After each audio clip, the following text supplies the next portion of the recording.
तब्बल 1792 मीटरवर पसरलेल्या या पठारावर विधात्यानं रंगाची आणि गंधाची मुक्त हस्तानं उधळण केली आहे।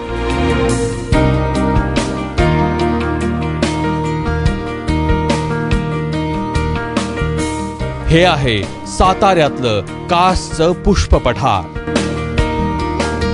समुद्र सपाटीपासून 1213 मीटर उंचीवरचं हे पठार महाराष्ट्राचं नंदनवन आहे।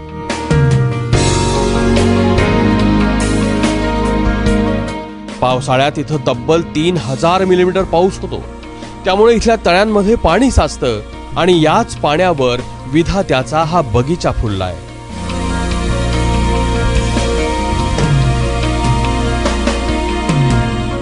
या एका पठारावर तब्बल 280 प्रकारची फुलं फुलतात।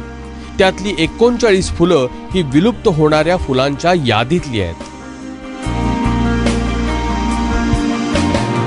त्यामुळेच युनेस्कोनंच या पठाराला जागतिक वारसा घोषित केलंय।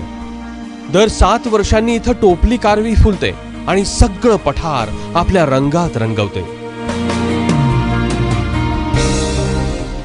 विधात्यानं तयार केलेला हा बगीचा अमेझिंग महाराष्ट्राच्या ठिकाणांच्या यादीत आपलं वेगळं स्थान निर्माण करतोय।